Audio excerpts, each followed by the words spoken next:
जनिया।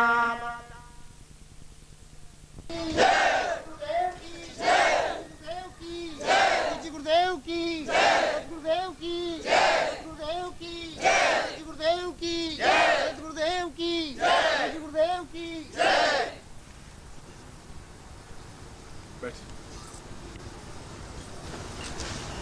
It's time to bed now.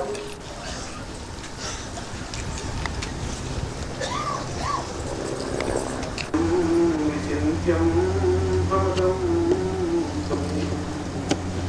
आत्मो सतां पूर्णमदैव ज्ञानं गुरुवै प्रपन्नं गुरुवै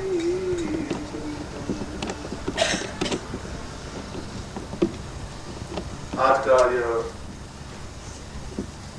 नवरात्रि के सुंदर प्रभात मेला में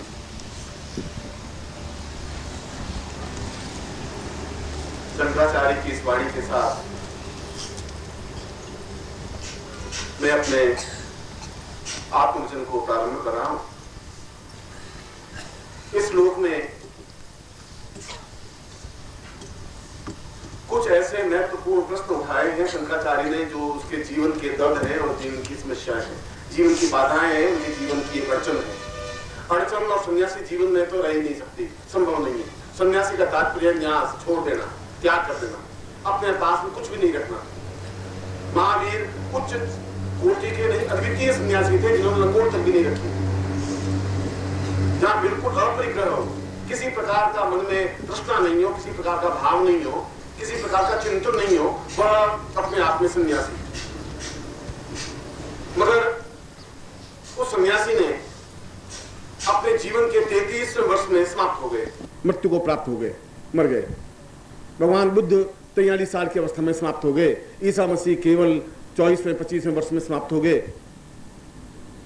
इस श्लोक में शंकराचार्य ने एक बहुत नवीन बात, नवीन तथ्य कहा है, जो प्रत्येक शिष्य के लिए, प्रत्येक गुरु के लिए एक अनुकरणीय है, आदर्श है। उसने पूछा है कि चिंत्यम विचिंत्यम परमे प्रमेयम, जीवन का अगर एक शिष्य है और जीवन का आनंद शिष्य बनने में है, गुरु बनने में नहीं है। क्योंकि शिष्य के लिए दोनों रास्ते खुले हैं। वह अपने आप में उस गुरु की ओर अग्रसर होता हुआ पूर्णता को भी प्राप्त कर सकता है, जीवन का एक अद्वितीय अखंड आनंद जिसको कहता है वह भी प्राप्त कर सकता है। और शिष्य का दूसरा रास्ता भी खुला है, जहां अध पतन होकर के अध कचरा ज्ञान जिंदगी को तबाह भी कर सकता है, बर्बाद भी कर सकता है। जहां उसका ज्ञान में छिछलापन है, जहां उसके ज्ञान में गहराई नहीं है, जहां उसके ज्ञान में डेप्थ नहीं है, वह अपने आप में समाप्त भी हो सकता है। वह वापस संपत्ति की ओर अग्रसर हो सकता है, वह वापस भौतिकता की ओर अग्रसर हो सकता है, वह पत्नी पुत्र बंधु बांधव की ओर अग्रसर हो सकता है, क्योंकि शिष्य बिल्कुल बीच में खड़ा है।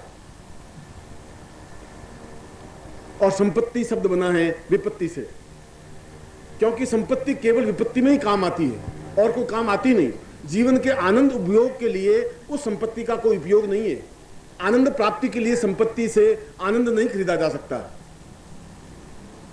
और यदि संपत्ति है तो निश्चित रूप से विपत्ति है, क्योंकि बिना विपत्ति के संपत्ति आ नहीं सकती, और संपत्ति आने के बाद ऐसा हो ही नहीं सकता कि व्यक्ति आराम से जीवन व्यतीत कर सके। ऐसा संभव नहीं हो सकता। इसलिए कबीर ने यह कहा है कि मुझे चाहिए कुछ नहीं, इतना ही चाहिए कि ना मैं भूखा रहूं और ना मैं किसी को भूखा रहने दूं, बस, इससे ज्यादा आवश्यकता नहीं है। इसीलिए उस शंकराचार्य ने कहा है कि जीवन का अधःपतन और जीवन की न्यूनता और जीवन की क्षुद्रता शिष्यता के प्रारंभ से है, और शिष्य आगे बढ़ता हुआ गुरु की ओर अग्रसर हो सकता है। यह उसके जीवन का सौभाग्य हो, यह उसके जीवन का दुर्भाग्य हो, दोनों ही। जीवन का दुर्भाग्य है कि अगर वह उस ज्ञान गंगा में पूर्णता से अवगाहन नहीं करे, पूर्णता से प्राप्त नहीं करे, यदि उसे पूर्ण ज्ञान को प्राप्त नहीं करे, और यहाँ पूर्ण ज्ञान का तात्पर्य कोई वेद शास्त्र उपनिषद पुराण पढ़ना नहीं है। यदि आपको ऋग्वेद का ज्ञान नहीं है तो जरूर नहीं है कि आप कोई ज्ञानी नहीं बन सके। ज्ञानी बनने के लिए ऋग्वेद के मंत्रों की जरूरत नहीं है। कबीर ने एक बार भी ऋग्वेद का मंत्र नहीं पढ़ा, सूर ने नहीं पढ़ा, मीरा ने नहीं पढ़ा, रैदास ने नहीं पढ़ा, नानक ने नहीं पढ़ा। इन लोगों ने उन उपनिषदों के ज्ञान की रचना नहीं की।